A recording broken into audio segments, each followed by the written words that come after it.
Oi, eu sou Esther. Olá, amantes de relações internacionais. Eu sou Ikiju e você está escutando o Podmundo.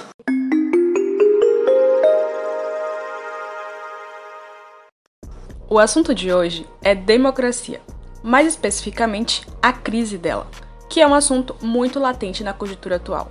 Corrupção, crise econômica, radicalismo político são os principais sintomas de uma tribulação na democracia. E pode ser muito bem observado quando o principal dever de uma democracia, que é a satisfação popular massiva, independente das posições políticas, é colocado em questão. O uso da política altamente polarizada, beirando o autoritarismo, pode totalmente quebrar o compromisso democrático, quando a palavra de ordem desse sistema é pluralidade. A democracia é um campo de atividade humana na política. Quando nós falamos da democracia, falamos de eleição, de voto, dos partidos políticos e cidadãos. O voto é um instrumento que se utiliza para atingir a democracia. É apenas um procedimento. Os cidadãos participam da vida política através desse procedimento que é o poder de voto. A democracia que nós queremos, pretendemos e aspiramos é aquela democracia em que os cidadãos participam das decisões políticas para o bem-estar da sociedade. E para esse assunto tão polêmico e complexo, nós trouxemos o professor Dr. Hercílio Langa para discorrer sobre como e por que o colapso democrático está tão comum na sociedade atual. Professor, pode se apresentar para nós? Pronto, boa noite a todos e todas, né? Primeiro agradecer ao convite da equipe do Podmundo, né, por esta oportunidade, né, este episódio no podcast. Meu nome é Hercílio Langa, eu sou professor na Universidade de Integração Internacional da Lusofonia Afro-Brasileira, a Unilab, no Campo dos Malês, em São Francisco do Conde, estado da Bahia. E eu sou moçambicano, né? Tenho formação na área de Ciências Sociais e Sociologia, tenho um bacharelado em Ciências Sociais, uma licenciatura em Sociologia pela Universidade Eduardo Mondlane, em Moçambique, em África, né? Mais precisamente na África Austral e Oriental. E tenho um mestrado e um doutorado em Sociologia pela Universidade Federal do Ceará, no Brasil. Portanto, estou na Unilab desde o ano 2017. Professor Langa, sabe-se a forma como a democracia é entendida e implementada nos diversos países não é idêntica. Nesse sentido, o que é a democracia e quais são os critérios que a definem? Pronto, Zic.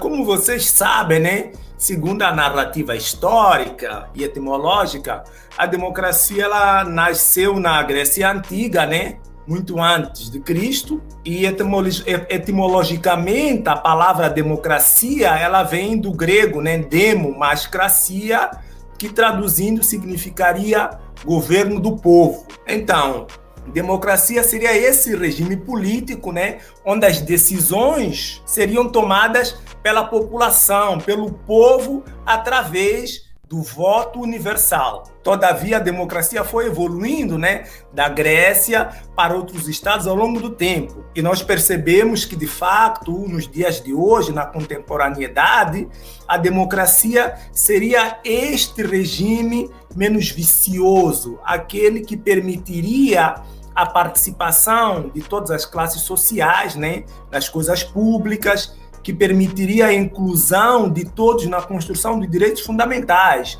direitos individuais, coletivos, sociais, políticos, econômicos, por meio do voto, do sufrágio universal. Então, a democracia seria o regime menos imperfeito quando comparamos com as outras formas de governo, ditaduras, por exemplo, né? Então, hoje em dia, a democracia ela é entendida como um sistema político, né, onde as pessoas fazem escolhas livres e conscientes, mas ela não se restringe apenas ao campo político, né? Mas em outras dimensões das nossas vidas. Então, a democracia seria esta forma de governo, né? Não diria perfeita, mas que mais se aproxima do ideal da participação política. Mas a democracia, ela proporciona direitos, mas também deveres aos cidadãos. A grande questão nos dias de hoje é que a democracia tem se revelado um regime, uma forma de governo um tanto limitada. Por quê? porque a democracia hoje em dia tem se resumido apenas aos processos eleitorais, em que o cidadão é alvo de campanhas eleitorais, é chamado a votar, né? Ele vale antes disso, mas a partir do momento em que ele exerce o poder de voto, ele deposita o seu voto na urna, esse voto não vale mais nada. O cidadão já deixa de participar na vida do país e delega isso ao quê? A deputados, vereadores, senadores e a presidente da República. Então, seria essa uma das limitações do sistema democrático, né? Quando ele se resume apenas ao voto. E depois de votado, o cidadão perde todo o seu valor. Um dos teóricos que eu mais gosto é Robert Dole, um teórico norte-americano, né? Que é um daqueles que melhor discute a democracia de forma profícua, né? Ele vai mostrar que mesmo na Grécia Antiga, a democracia tinha as suas limitações. Nem todo mundo podia votar, né? Votavam apenas os ricos, os escravos e as mulheres. E os cidadãos ricos estavam proibidos de votar. A democracia se restringia a um pequeno número de habitantes. E tinha-se essa ideia de que a democracia não poderia ser aberta, abranger quase toda a população. Então, essa é uma das características da democracia, de fato. É que a democracia, ainda nos dias de hoje, apesar de ser o sistema diferenciado, isto é, que mais se aproxima do nível de perfeição, ela também contém as suas imperfeições, né? Muitas das vezes, quando resumimos a democracia apenas à participação da população nos processos eleitorais, ao voto, mostra o seu caráter limitado.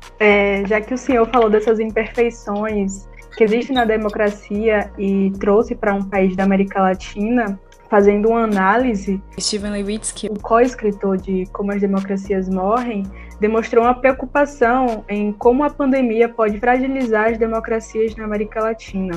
Como o senhor vê esse enfraquecimento especificamente? Eu chamo Levitsky, né? Steven Levitsky, né?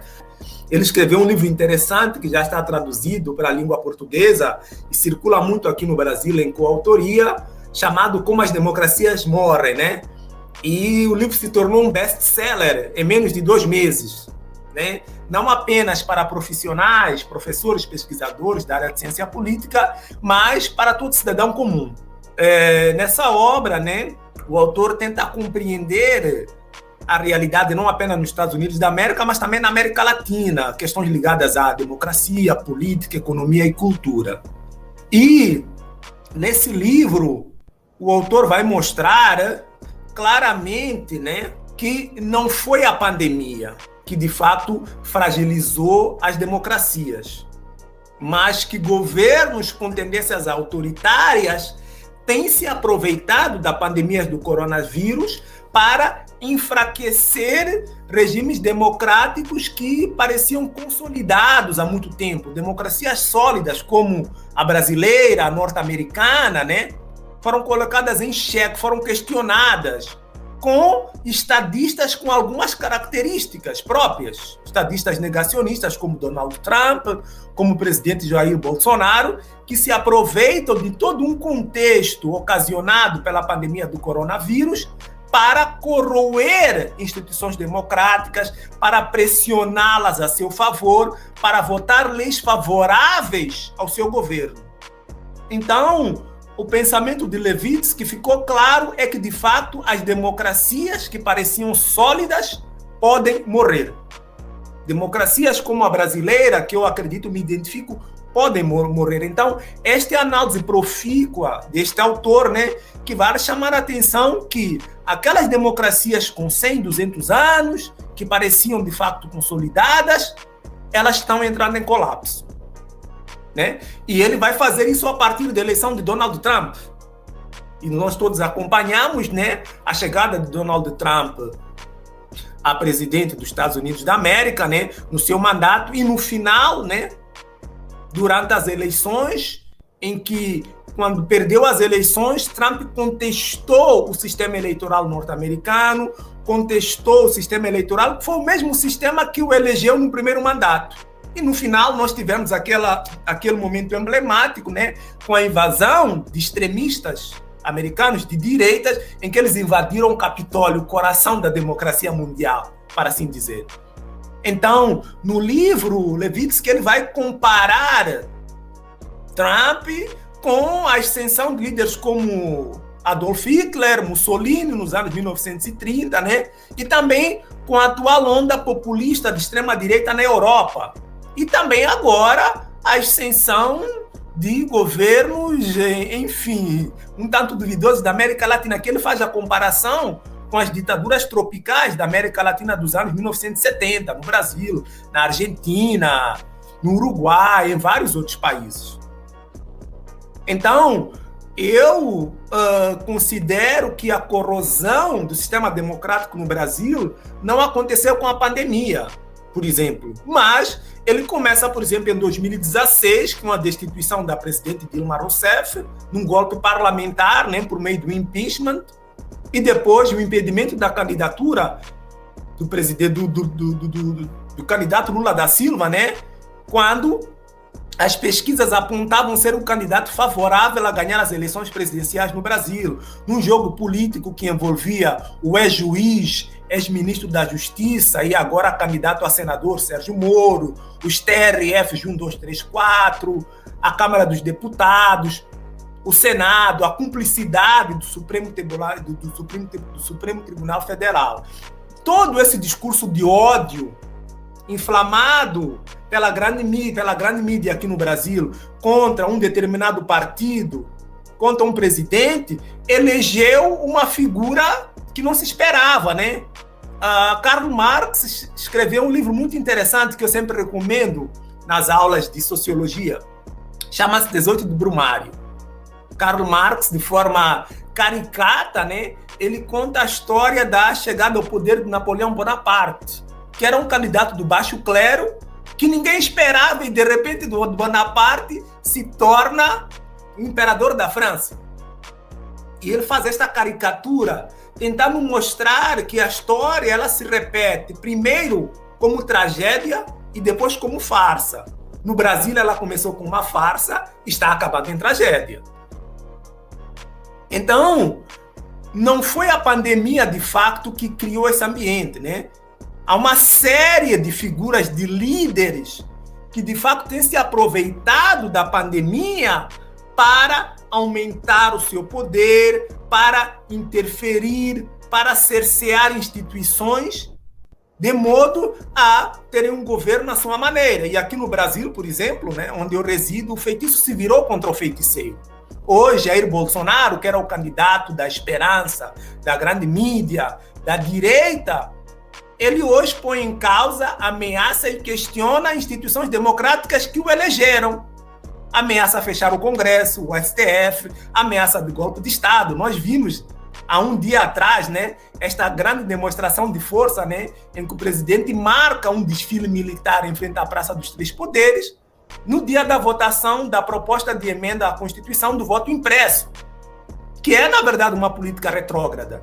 Entre outras ameaças anteriores, que o presidente e seus filhos, amigos deputados, quando são investigados, ele sempre faz uma ameaça em relação à democracia.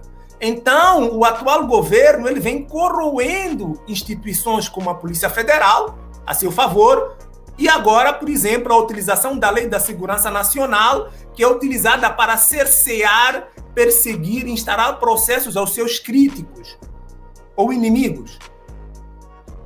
Né? E isso lembra o velho ditado aqui no Brasil, né? Para os amigos tudo, para os inimigos a lei. Então nós vemos acompanhando aqui no Brasil, não com a pandemia, mas antes da pandemia, a utilização de meios judiciais para perseguir candidatos políticos ligados a um determinado partido, à esquerda, por exemplo. Olha, eu jogo dentro das 4 linhas da Constituição. E jogo, se preciso for, com as armas do outro lado. Isso mostra justamente a corrosão da democracia, quando nós utilizamos o sistema judicial para perseguir determinados partidos, determinados candidatos. Mas, voltando aqui a Levitsky, né, ao contexto mundial, ele alerta que a democracia atualmente ela não vai terminar com uma ruptura violenta, com aqueles golpes militares, mas há uma escalada de autoritarismo, um enfraquecimento lento e constante de instituições democráticas. O judiciário, a imprensa, colocando-os em causas, pressionando-os, tentando cercear o poder da imprensa. Então, há uma erosão gradual de normas políticas de longa data. E isso não acontece apenas no Brasil. Na Europa, nós também temos exemplos disso, né? Nós tivemos uma onda de subida ao poder do governo de extrema-direita, não apenas no Brasil, mas também nos Estados Unidos da América, com Donald Trump, mas também na Europa do Leste, por exemplo, com o húngaro Viktor Orbán, o polaco Andrzej Duda, que vem hostilizando determinados grupos nas próprias sociedades. Para terminar aqui, né, eu penso que o enfraquecimento da democracia não se deveu ou foi acelerado pela pandemia do coronavírus, né, mas que há uma onda, há pelo menos 7 anos, né, de chegada ao poder de líderes com discursos xenófobos de ódio aos imigrantes na Europa, o processo de construção de muros, por exemplo, na Europa, a criação de mecanismos para impedir a entrada de imigrantes, particularmente africanos e refugiados, na Espanha, na Itália, na Polônia, na Hungria, na Grã-Bretanha, na França e também nos Estados Unidos da América, por exemplo. Então, nós temos visto uma série de governos e de líderes com mentalidades semelhantes na Itália, na Hungria, na Polônia, no Brasil, nos Estados Unidos da América, nas Filipinas. E nesses países, de fato, as democracias estão entrando em crise. Por exemplo, Viktor Orbán, da Hungria, né, que esteve aqui na posse do presidente Jair Bolsonaro, os irmãos Duda na Polônia, né, Donald Trump, Vladimir Putin também na Rússia, Matteo Salvini na Itália, Duterte nas Filipinas, Jean-Marie Le Pen, o pai e a filha Marine Le Pen, têm tentado influenciar o sistema democrático nos seus países, têm cerceado a educação, a mídia, os poderes executivos, legislativo, judicial e principalmente questionado o sistema eleitoral que os elegeu. Essas figuras representam uma ameaça à democracia moderna. E muitos deles se elegeram sob a bandeira de líderes democratas cristãos. E quando chegaram ao poder, começaram a flertar com a extrema-direita, com o autoritarismo, né? É a chamada nova direita nacionalista e populista.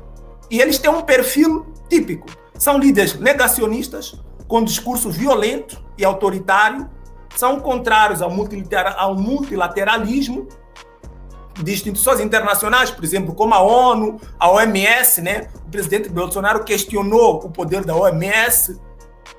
Donald Trump retirou os Estados Unidos da América da OMS, retirou os Estados Unidos da América da OMC, por exemplo. Eles questionam os blocos regionais, como a União Europeia, como o Mercosul, por exemplo. Então, eles negam a ciência, se opõem a consensos científicos, mas também históricos.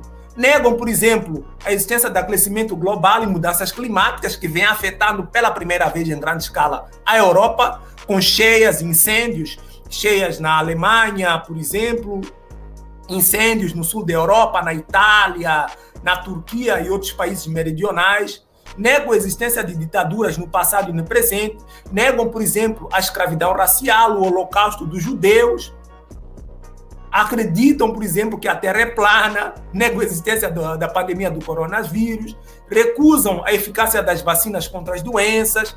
Então, muitos deles misturam religião com política, por exemplo, tornando seus estados quase teocráticos.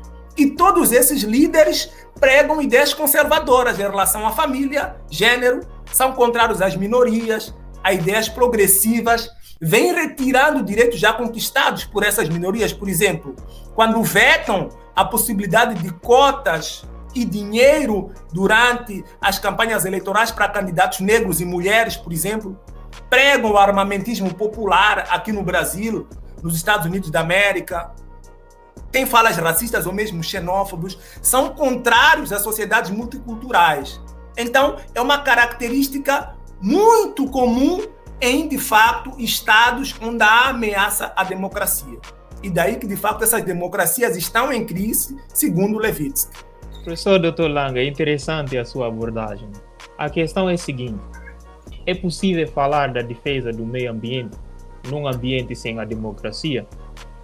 Obrigado, Wiki. Essa questão é muito interessante, né?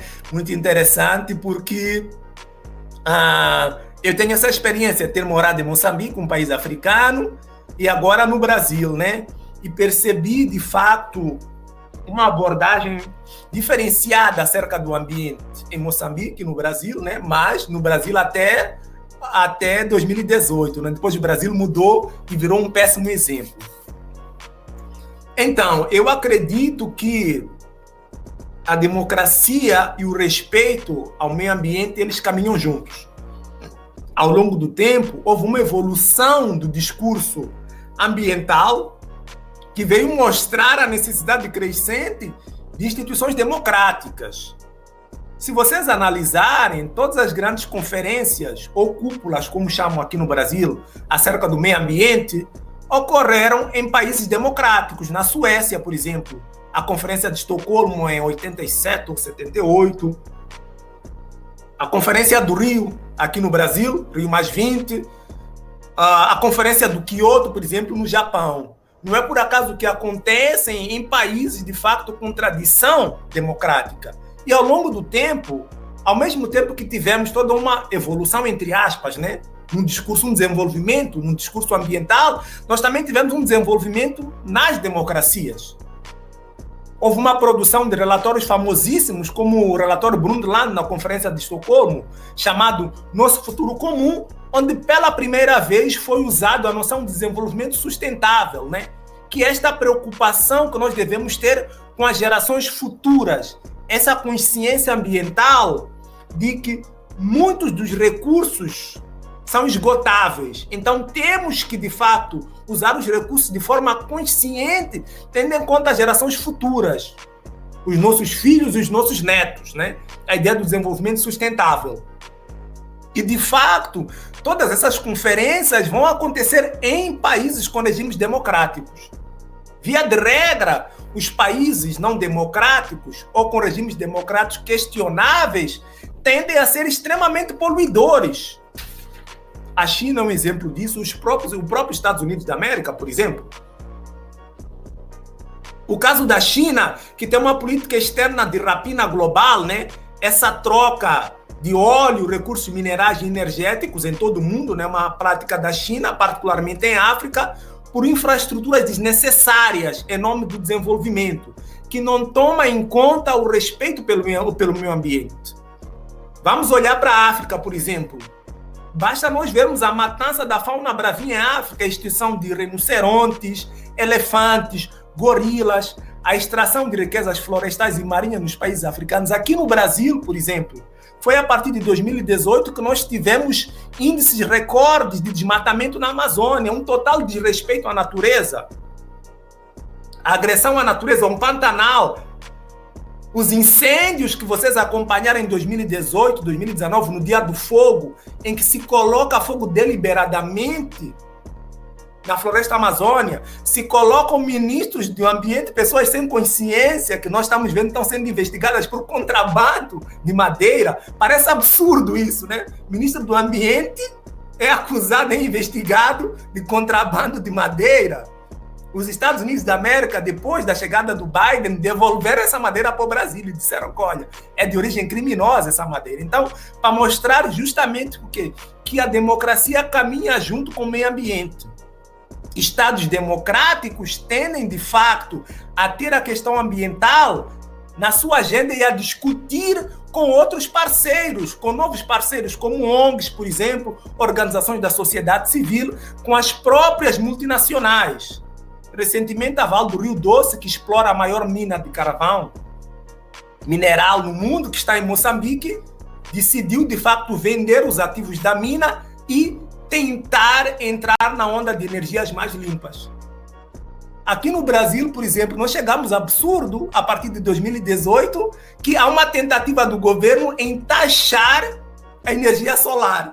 Espera aí, é possível cobrar impostos ao sol? Aqui no Brasil há um projeto de lei nesse sentido, em que, de fato, pessoas ligadas à indústria de eletricidade, a multinacionais, querem taxar o quê? aquele painel solar que a gente utiliza, que as pessoas mais pobres utilizam para ter acesso à energia elétrica, só para vermos em que estado estamos da democracia.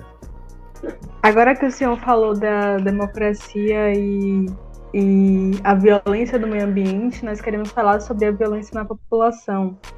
E nós sabemos que existe uma diferença entre cada país de governar. Mas quando a gente observa que a violência e a corrupção contra a democracia, nós percebemos que aquele país, aquela nação está em crise. Temos como exemplo que nesse ano o presidente haitiano foi assassinado. Reconhecemos uma instabilidade nesse governo e nessa política do Haiti. Mas ele não é o único exemplo que nós temos em que o sistema político é atravessado e ocorre assassínio de políticos. Por exemplo, Chile, Argentina e Brasil é uma prática que ultimamente está sendo recorrente, assim como a prisão política também. No sentido de quando a nação começa a utilizar a violência como uma forma de ferir a democracia. Então, eu vou comentar primeiro esta relação entre violência e democracia e depois vou entrar no caso haitiano. Tem um autor que eu gosto muito, uma teoria na ciência política, né, que fala justamente da relação da violência e democracia, né? Primeiro, eu acredito que não há uma relação direta entre democracia e violência. A violência acontece justamente em contextos onde há ausência de democracia. E essa ausência de democracia em determinados países é que gera violência, né? E vou chegar ao Haiti para mostrar isso. Mas vamos começar aqui pela teoria, né? Ted Gare, um cientista político norte-americano, ele tem uma teoria que chama teoria da privação relativa e depois foi desenvolvida por outros autores europeus, suecos, como Mancur Olson. Ted Gare vai dizer, e também Mancur Olson, que o sentimento de exclusão social, política, econômica, ela conduz à frustração dos indivíduos. E é justamente essa frustração de sentir que, de fato, estamos em situação de desigualdade econômica, política, social, que conduz à violência política. Então, isso aconteceu no Haiti, acontece em estados africanos e em vários outros lugares do mundo. Então, muitas das vezes, a violência é apenas um sintoma, é um grito de tentativa de inclusão, é uma forma dos indivíduos que se sentem excluídos participarem da vida política. Eu vou dar como exemplo o meu país de origem, Moçambique. Nós vivenciamos em Moçambique, após a independência, um regime de partido único, né? Cujos perpetradores do regime, os líderes, chamavam de uma democracia popular de inspiração socialista. Mas esse regime era de partido único, né? Não deixou espaço para a participação política de outros movimentos que pensavam diferente. E isso originou uma guerra civil. Aconteceu mesmo em Angola, por exemplo. E mesmo depois de acordos de paz, nós percebemos em vários estados africanos, assim como no Haiti, que não há uma democracia de facto. O que nós temos nesses países onde há violência política é uma democracia de fachada. São democracias de procedimento apenas. Realizam eleições regulares de 4 em 4 anos ou de 5 em 5 anos, mas quando nós vamos analisar o Estado, são extremamente partidarizados. As eleições não são transparentes, não são livres, não são justas, são dominadas pelas fraudes eleitorais. E isso aconteceu no Haiti nos últimos 50, 70 anos. Estava dizendo a vocês que eu nunca, na pergunta passada, eu nunca exerci o meu direito de voto em Moçambique. Eu nunca votei em Moçambique, justamente porque não acredito naquele sistema eleitoral por conta de fraudes. De regra, em países como Moçambique, como Haiti e vários outros, por exemplo, nós já sabemos quem vai ganhar antes mesmo das eleições iniciadas da campanha eleitoral, né? É como se fosse uma corrida que nós já sabemos, de fato, o vencedor. Então, não é a violência que conduz à violência, é a ausência de violência, não é a violência, não é a democracia que conduz à violência. É a ausência da violência, da democracia, que vai gerar essa violência. Eu vou dar um exemplo totalmente contrário, sui generis, que é o caso de Cabo Verde. Um país africano democrático. Por que é que Cabo Verde, um país para a língua portuguesa, avançou no processo de democratização e países como Moçambique, Angola, Guiné-Bissau, Haiti não avançaram? Como é que um país, que na verdade é um arquipélago, né, com escassos recursos naturais e energéticos, se tornou um caso de sucesso democrático? Quando Cabo Verde alcançou a independência em 75, os organismos internacionais, particularmente as instituições de Bretton Woods, o FMI, o Banco Mundial, classificaram Cabo Verde como um estado inviável. Nós encontramos uma fala de Jorge Carlos Fonseca, o presidente de Cabo Verde, em que ele fala em seu discurso exatamente o que o professor Langa está abordando. Nós até somos uma comunidade fundada em princípios de respeito pelos direitos fundamentais, pela democracia, por economias abertas e, portanto, a competição, dentro de certas regras, é sempre boa para qualquer um dos nossos países. Mas por que o Cabo Verde deu certo e hoje em dia é um país conhecido pela sua transparência democrática, por uma cultura de paz, por de fato, uma democracia multipartidária? O que aconteceu é que depois de 1990, quando Cabo Verde realizou as primeiras eleições gerais multipartidárias, Cabo Verde seguiu, de fato, uma cartilha de democratização. Realizou eleições transparentes, livres e justas, e mais ainda, quem ganhou as eleições foi um partido novo que estava na oposição. E, de fato, houve uma abertura, uma transição democrática. Enquanto que, por exemplo, países como o Haiti, como Moçambique, as eleições nunca foram transparentes, livres e justas. Há um déficit de democracia. As eleições nesses países têm sido ganhas pelos mesmos partidos.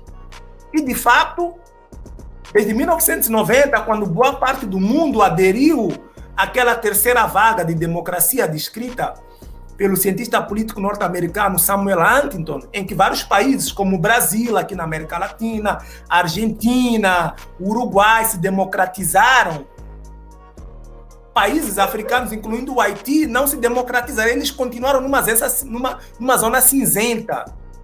Não houve, de fato, uma separação entre os três poderes, entre o executivo, o legislativo e o judicial. Então, as instituições democráticas não se consolidaram em vários desses países e, por isso, eles não avançaram.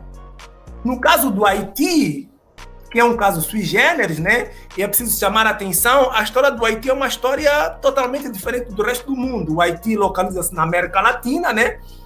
E o Haiti é simbólico porque há cerca de 230 anos houve a chamada Revolução Haitiana, em que, de fato, pela primeira vez, houve uma revolta de populações escravas de origem africana e seus descendentes, e eles se revoltaram contra a colonização francesa, né? Houve uma revolução e eles eliminaram a escravidão nesse país, e foi o primeiro país, o primeiro estado governado por negros descendentes de africanos. Então, foi no Haiti, com Toussaint de Louverture e sua Revolução Negra, onde a ideia de negritude emergiu pela primeira vez, em que ex-escravos tornaram-se donos do seu próprio futuro. Houve um processo de autodeterminação. E o Haiti pagou caro por conta dessa revolução, que assustou todo o sistema colonial mundial. A França, Portugal, a Grã-Bretanha, a Bélgica e todos os países que, de fato, eram potências coloniais ficaram assustadas. E o Haiti pagou e continua pagando caro por conta dessa ousadia. E a Revolução Haitiana acabou inspirando outros movimentos nacionalistas que lutavam contra a exploração colonial nas Américas, por exemplo, como o caso das revoluções da Gran Colômbia, com Simón Bolívar e San Martín, também na América Latina, nas décadas 60, 70, os governos, de fato, esta luta contra as ditaduras, e em África particularmente. Então, no caso do Haiti, houve, de fato, interferências neocolonialistas, desde a independência até os dias de hoje. o Haiti teve que pagar uma multa à França justamente por ter se tornado independente, por ter estragado os negócios da França. Houve um embargo, uma ameaça de embargo francês contra o Haiti, caso o Haiti não pagasse essa multa. Os governos franceses continuaram influenciando de forma neocolonialista o futuro do Haiti. Colocaram um sistema de governo no qual uma minoria que dominava no Haiti, através da violência e ameaças, a uma população pobre e analfabeta. Por exemplo, a religião vodou, que é uma religião tipicamente haitiana e africana, foi tida como um obstáculo ao desenvolvimento econômico. E quem de fato governava o Haiti era uma elite mestiça. Os governos ditatoriais, primeiro do Duvalier, o chamado Papa Doc, e depois do seu filho, Baby Doc, foram colocados no Haiti justamente pelas potências europeias, que continuaram mantendo um domínio neocolonial no Haiti. E Juvenal Moïse, ele herda justamente esse contexto de ausência democrática no Haiti. Ele também não era exatamente um democrata. Ele tinha tendências autoritárias. Juvenal Moïse pouco esforço fez para comprar vacinas. De fato, pouco esforço fez para o bem-estar dos haitianos. Logicamente que nada disso justifica o seu assassinato. Como nós vimos, o assassinato de Juvenal Moïse foi orquestrado nos Estados Unidos da América com a participação de mercenários norte-americanos e colombianos. E não é a primeira vez que há participação de americanos na derrubada de presidentes. Já ficou na América Latina. Nós já acompanhamos, por exemplo, na Bolívia, todo o movimento na tentativa de derrubar Evo Morales, de fato conseguiram. As tentativas de invasão na Venezuela, desde a era Hugo Chávez e agora com Nicolás Maduro, que sempre teve envolvimento de organizações governamentais norte-americanas. Acontece agora nos protestos em Cuba, que com o embargo econômico há mais de 60 anos, os norte-americanos continuam tentando influenciar. Então temos aqui uma tentativa clara de neocolonialismo no Haiti e em vários outros países, com a participação de potências europeias. Tivemos vários casos em África, com a morte de Patrice Lumumba, como vocês mencionam na vossa pergunta, com a participação da Bélgica, da França, dos Estados Unidos da América, né? Em que, de fato, eles queriam continuar explorando as riquezas do Congo, colocaram vários presidentes, como Mobutu, por exemplo, que era apoiado pelos norte-americanos, pelos europeus, no Uganda, com Idi Amin, que era um cozinheiro no exército britânico. Então, nós temos vários exemplos que mostram que todos os governos golpistas foram comandados por pessoas que participaram em exércitos coloniais europeus e participaram na Segunda Guerra Mundial, por exemplo, em África. Então, não há aqui uma relação direta entre democracia e violência política, mas sim entre a ausência de democracia e essa violência política. E o Haiti é um exemplo claro, aqui na América Latina, governado por governos ditatoriais durante mais de 100 anos, cujos resultados nós acompanhamos agora. Tivemos um governo, por assim dizer, mais progressista com Jean-Bertrand Aristide, mas era também uma ditadura. Daí que, de fato, é a ausência de democracia que gera a violência política e não necessariamente uma ligação entre democracia e violência política.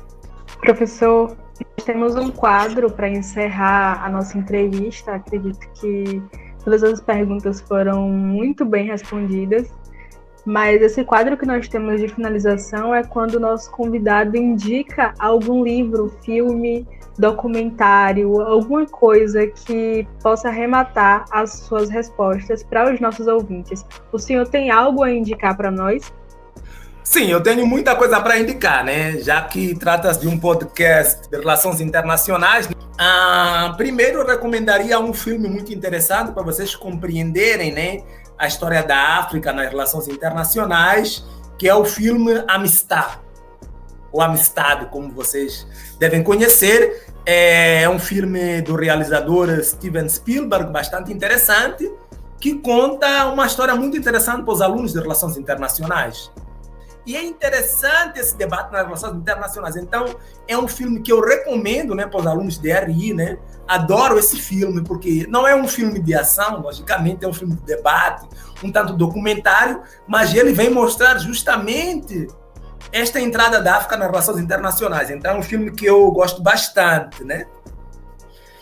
Em termos de livros, eu recomendaria, primeiro, né, um livro ocidental que eu gosto muito, né, que é do Samuel Huntington, né, A Terceira Onda da Democracia, mas também recomendaria para os alunos africanos e outras bibliografias, né? A primeira coisa é uma recomendação, que nós temos que ler aquela coletânea do livro História da África, né? Que, de fato, a história da África é tão bonita quanto a história ocidental, a história europeia. Mas, por falar em livros, eu recomendo a vocês um livro que, infelizmente, ainda não está em língua portuguesa, é do Martin Bernal. Martin Bernal tem um livro chamado, traduzindo para o português, como é que eu traduziria isso, né? O Legado Roubado, em que Martin Bernal vai tentar mostrar como toda uma filosofia, toda a ciência ocidental, ela tem origem no Egito Antigo. Então, para mostrar justamente este lugar da centralidade de África. Mas há um livro aqui no Brasil que eu gosto muito, né? Que eu recomendo, um autor brasileiro que me apaixonei por ele, chama-se José Murilo de Carvalho. Ele tem um livro chamado A Cidadania no Brasil. Então, eu acho que é o livro que melhor descreve o processo da construção da cidadania aqui no Brasil. Professor Langa, nós estamos muito contentes com a sua participação. Foi de extrema importância para nós, para o nosso crescimento. Por isso, nós agradecemos a sua participação. Certo, e Esther, eu é que agradeço, né, para finalizar, né? Também foi uma oportunidade, né? E eu espero, de fato, que este seja o primeiro de vários outros encontros. Infelizmente, nosso episódio chegou ao fim, mas antes de ficar triste, nós queremos te dizer que episódios novos virão. Mas para que você saiba quando novos episódios estarão no ar, é muito importante que você esteja ligado nas nossas redes sociais. Para ter acesso aos nossos conteúdos do podcast, siga o Podmundo RI no Facebook e no Instagram. Quando sairão novos episódios, para que você se organize e fique ciente de cada movimento nosso. Muito obrigada por ter ficado até o finalzinho. Se cuida, fique em casa. Tchau!